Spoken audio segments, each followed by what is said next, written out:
Tonight in Vienna, 8:42 by the way, is the time right now this morning, and it's John Megill and Roland Gratzer on the FM4 morning show this morning. Tonight, a very special project kicking off at a place called Verein 08, which is in the 8th Bezirk. That's why it's called Verein 08. It's in the Piaristengasse in Vienna. It's a thing taking place there tonight called migrationlab, aiming to connect migrants and refugees and their host communities through cultural exchange. It's all about dialogue and creating a positive discussion between and about migrants and the host country. And so the person who had the idea for this is with us right now, Pana. Welcome to the FM4 Morning Show. Hi guys, thank you for having me. Okay. Laura, du kommst ursprünglich aus Rumänien, hast ein paar Jahre in Österreich gelebt, arbeitest jetzt in den Niederlanden, hast auch schon in Frankreich und Deutschland gearbeitet, sprichst ca. 6 Sprachen. You're basically the incarnation of Migration Lab, aren't you?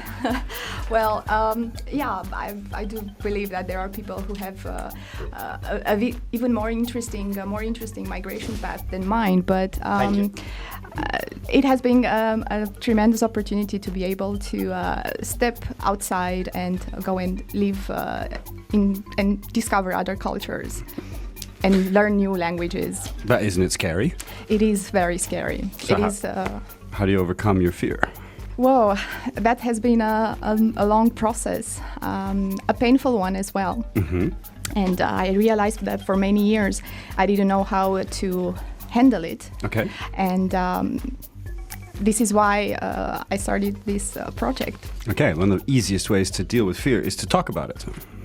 That's true, and this is how I started. Basically, Migration Lab was at the beginning a blog. Okay. I started to write down my own experience of migration, and then I received very good feedbacks, and I realized that people were impacted and were inspired by my stories. Okay. And I went even farther and started to develop the concept and arrived to today, to the concept that we have today.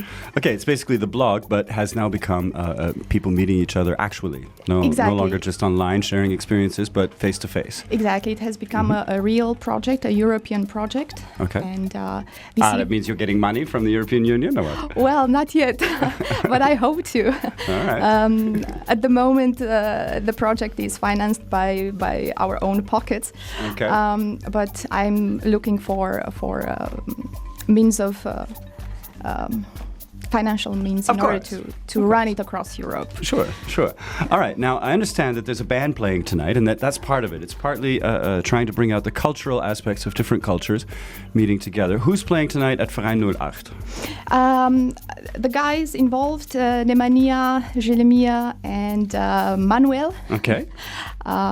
Very talented musicians are going to play tonight in Verein, and there's going to be Balkan music, Macedonian and Serbian traditional influences. So now, Laura, I have a question for you. What do you say to what we call Einheimische, or I like to call them Aboriginals, European Aboriginals, the Austrian guy? The guy who lives in wherever, Oberösterreich, in a small little village, and really doesn't like you guys coming and taking all of his tax money. What's your message to him? My message to him is just to be curious instead of being afraid about the other in front of him.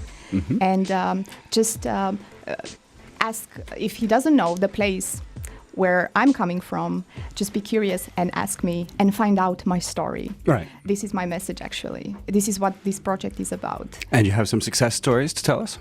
So situations where people were convinced, where they said, aha, now I get it. Yes, I actually do. Years ago, when I would carry with me cultural magazine from home, from Romania, where artists, Romanian artists would be featured in this magazine. I was carrying around the magazine and showing to some friends, Austrian friends, who would start to like, oh, look, Romanians, they are dressing also cool and they are doing cool projects. And slowly they started to change the opinion, or even they had the idea to go to Romania and visit and see for themselves and discover for themselves the place. What's going to happen tonight at Verein 08? Tonight, It's the first cultural event out of a series that will run across Europe. It's called Welcome to the Living Room for migrants with very different cultural backgrounds. We'll present migration stories which are relevant to them. It's going to be an experiment. We haven't rehearsed anything yet. Okay, perfect. It's we gonna like be, that. Exactly. Vorbereitung ist Schwäche, hat Ja. Peter Rapp schon mal gesagt. Ja, stimmt. Wir schließen uns dort an, auf alle Fälle. I wanted to create a familiar, inviting space where we can share migration stories because usually people are afraid. Right. And when you are in a friendly space, then you are comfortable to talk about these things. Okay, and it starts tonight in Vienna at the Verein 08, which, as I said, 8. Bezirk, Piaristengasse. I can't remember the actual Ganz number. genau. But Piaristengasse is not very long, you'll find it. But here's the thing, it's starting in Vienna tonight, but you're going to do events like this in various European cities. It's not just here. I'm planning to. There are two more events planned in Vienna in autumn this year. And then I try to bring the concept back to Holland, where I reside now, together with my partner Ingi Meus from Pocket Stories, a similar project with mine. And then going back home as well to Romania and bring back to Bucharest or different cities. And then let's see who comes with ideas of collaborations. We'll be glad to come to your city. Super. Laura Pana from Migration Lab, thanks for joining us this morning. Thank you so much. It And was good fun. luck. Thank All right. you.